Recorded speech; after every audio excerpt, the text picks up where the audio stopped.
rotate it only.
ಸರ್ವರಿಗೂ ಇತ್ತೀಚೆಗೆ ದಕ್ಷಿಣ ಕನ್ನಡ ಜಿಲ್ಲೆ ಮಂಗಳೂರಿನಲ್ಲಿ ನಡೆಯುತ್ತಿರುವಂತಹ ಕೆಲವು ಅಹಿತಕರ ಘಟನೆಗಳನ್ನು ಇಟ್ಟುಕೊಂಡು ದಕ್ಷಿಣ ಕನ್ನಡ ಜಿಲ್ಲೆಯಲ್ಲಿ ಬಿಜೆಪಿ ಪ್ರೇರಿತ ಫ್ಯಾಸಿಸ್ಟ್ ಶಕ್ತಿಗಳು ಇವತ್ತು ದಕ್ಷಿಣ ಕನ್ನಡ ಜಿಲ್ಲೆಯನ್ನು ಭಯದ ವಾತಾವರಣವನ್ನು ಸೃಷ್ಟಿಸಿ ಕೋಮು ಗಲಭೆಗೆ ಪ್ರಚೋದಿಸುವಂತಹ ಈ ಸಂದರ್ಭದಲ್ಲಿ ಫ್ಯಾಸಿಸ್ಟ್ ಶಕ್ತಿಗಳನ್ನು ಇಲ್ಲಿನ ಸರ್ಕಾರ ನಿಯಂತ್ರಿಸಬೇಕು, ಅವರ ಮೇಲೆ ಕ್ರಮ ಕೈಗೊಳ್ಳಬೇಕು ಎಂಬಂತಹ ಉದ್ದೇಶದಿಂದ ಈ ಒಂದು ಪತ್ರಿಕಾಗೋಷ್ಠಿಯನ್ನು ಮಂಗಳೂರು ದಕ್ಷಿಣ ಕನ್ನಡ ಜಿಲ್ಲಾ ಸಮಿತಿಯ ವತಿಯಿಂದ ನಾವು ಇವತ್ತು ಪತ್ರಿಕಾಗೋಷ್ಠಿಯನ್ನು ಆಯೋಜಿಸಿದ್ದೇವೆ. ಈ ಪತ್ರಿಕಾಗೋಷ್ಠಿ ಬಂದಿರುವಂತಹ ಎಲ್ಲ ಪತ್ರಕರ್ತರ ಮಿತ್ರರಿಗೆ ಸ್ವಾಗತವನ್ನು ಬಯಸ್ತಾ ಇದ್ದೇನೆ. ಅದೇ ರೀತಿ ಈ ಒಂದು ಪತ್ರಿಕಾಗೋಷ್ಠಿಯಲ್ಲಿ ಉಪಸ್ಥಿತರಿದ್ದಾರೆ ರಾಷ್ಟ್ರೀಯ ಕಾರ್ಯದರ್ಶಿ, ಪಕ್ಷದ ರಾಷ್ಟ್ರೀಯ ಕಾರ್ಯದರ್ಶಿಯಾದ ರಿಯಾಜ್ ಪರಗಿಪೇಟೆ, ಅದೇ ರೀತಿ ಮಂಗಳೂರು ಗ್ರಾಮಾಂತರ ಜಿಲ್ಲೆಯ ಜಿಲ್ಲಾಧ್ಯಕ್ಷರಾದಂತಹ ಅನ್ವರ್ ಮುಜಪುರ್ ಅವರಿದ್ದಾರೆ. ಅದೇ ರೀತಿ ಮಂಗಳೂರು ಗ್ರಾಮಾಂತರ ಉಪಾಧ್ಯಕ್ಷರಾದಂತಹ ಮನುಷ್ಯ ಇದ್ದಾರೆ. ಅದೇ ರೀತಿ ಮಂಗಳೂರು ನಗರ ಉಪಾಧ್ಯಕ್ಷರಾದಂತಹ ಅಶ್ರಫ್ ಅಬ್ದುಲ್ ಅವರು ಸಹ ಈ ಒಂದು ಪತ್ರಿಕಾಗೋಷ್ಠಿಯಲ್ಲಿ ಉಪಸ್ಥಿತರಿದ್ದಾರೆ. ಈ ಒಂದು ಪತ್ರಿಕಾಗೋಷ್ಠಿಯನ್ನು ಉದ್ದೇಶಿಸಿ ಮಾತನಾಡಲು ರಾಷ್ಟ್ರೀಯ ಕಾರ್ಯದರ್ಶಿ ರಿಯಾಜ್ ಪರಗಿಪೇಟೆಯವರನ್ನು.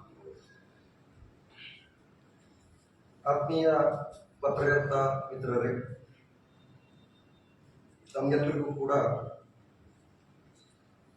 ಶುಭ ಸಂಜೆಯ ಶುಭಕಾಮನೆಗಳೊಂದಿಗೆ ದಕ್ಷಿಣ ಕನ್ನಡ ಜಿಲ್ಲೆಯಲ್ಲಿ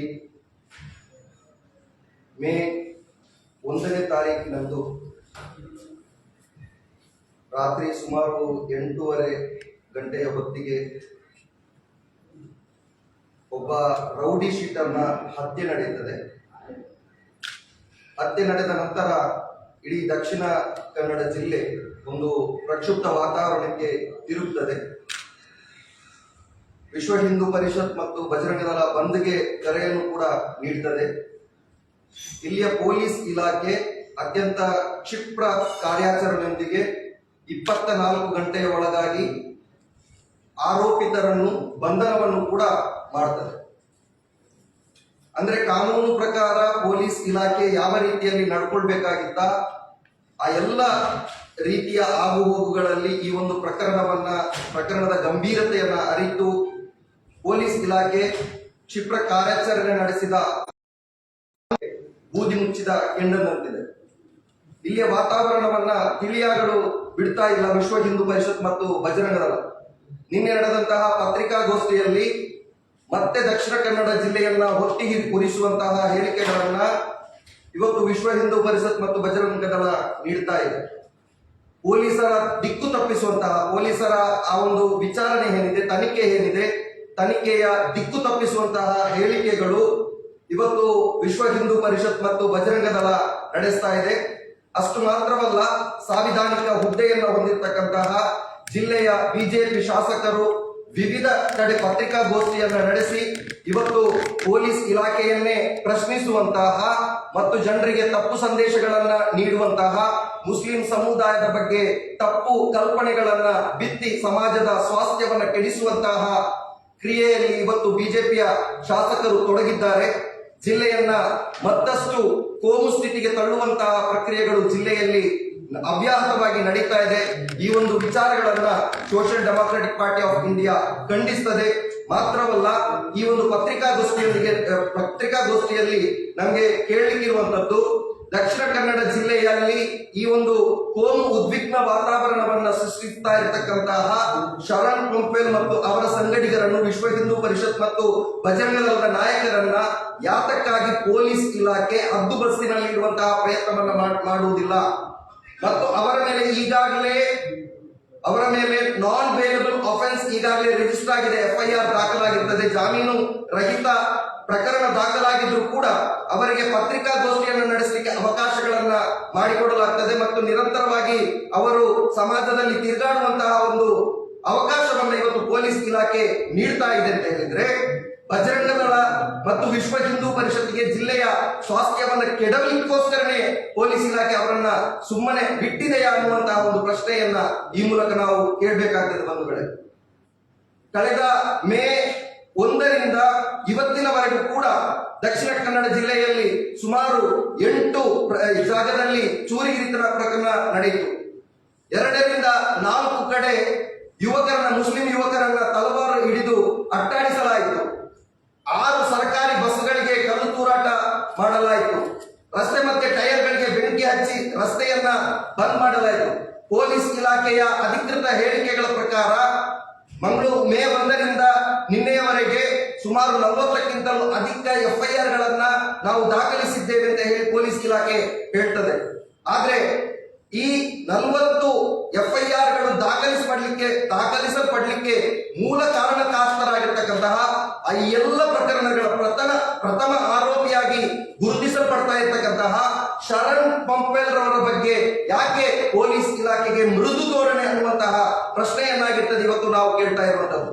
ಶರಣ್ ಪಂಪೇಲ್ ಮತ್ತು ಇದಕ್ಕೆ ಕುಮ್ಮಕ್ಕು ನೀಡ್ತಾ ಇರ್ತಕ್ಕಂತಹ ಹರೀಶ್ ಪೂಂಜಾ ಅನ್ನುವಂತಹ ಒಬ್ಬ ಕೋಮುವಾದಿ ಶಾಸಕ ಅವರ ಮೇಲೆ ನಿಷ್ಪಕ್ಷಪಾತವಾದಂತಹ ಒಂದು ಕಾನೂನು ಕ್ರಮ, ಯಾವುದೇ ತೊಡರಿಲ್ಲದೆ ಅವರನ್ನ ಬಂಧಿಸಲ್ಪಡುವಂತಹ ಒಂದು ಕಾನೂನು ಕ್ರಮವನ್ನು ಇವತ್ತು ಜಿಲ್ಲೆಯ ಜನತೆ ಎದುರು ನೋಡ್ತಾ ಇದ್ದಾರೆ.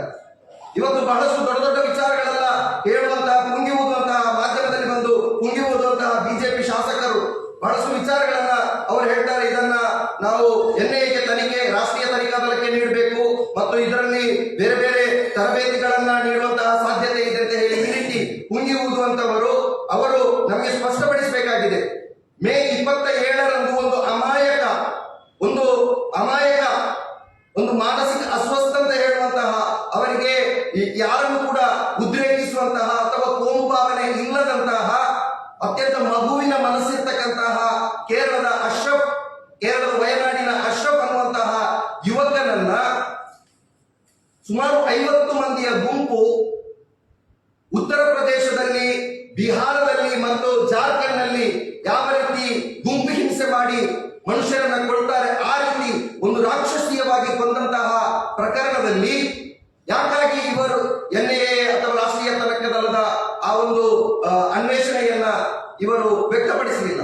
ಯಾಕಂತ ಹೇಳಿದ್ರೆ ಅವರೆಲ್ಲರೂ ಕೂಡ ಹಿಂದೂ ಭಯೋತ್ಪಾದಕರಾಗಿದ್ರು, ಹಿಂದುತ್ವವನ್ನ ಪ್ರತಿಪಾದನೆ ಮಾಡುವಂತಹ ವ್ಯಕ್ತಿಗಳಾಗಿದ್ರು, ಅಥವಾ RSS ನ ಸಂಘ ಪರಿವಾರದೊಂದಿಗೆ ಗುರುತಿಸಲ್ಪಡುವಂತಹ ವ್ಯಕ್ತಿಗಳಾಗಿದ್ರು. ಆ ಕಾರಣಕ್ಕಾಗಿ ಇಲ್ಲಿಯ ಪೊಲೀಸ್ ಇಲಾಖೆ ಕೂಡ ಅವತ್ತು ಬಹಳಷ್ಟು ಮೃದು ಧೋರಣೆಯನ್ನು ತೋರಿತು.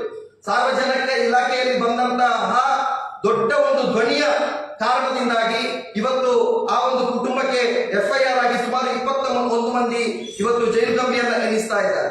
ಇಲ್ಲಿಯ ಪೊಲೀಸ್ ಕಮಿಷನರ್ ಹೇಳಿದ ಹಾಗೆ ಸುಮಾರು 50 ಮಂದಿಯ ತಂಡ ಆ ಒಂದು ಪ್ರಕ್ರಿಯೆಯಲ್ಲಿ ಭಾಗಿಯಾಗಿದೆ ಅಂತ ಹೇಳಿ.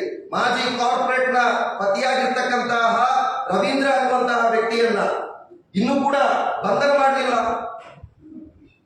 ಅದೇ ರೀತಿ ಬೇರೆ ಬೇರೆ ವ್ಯಕ್ತಿಗಳು ಅದರಲ್ಲಿ ಗುರುತಿಸಲ್ಪಟ್ಟಿದ್ದಾರೆ.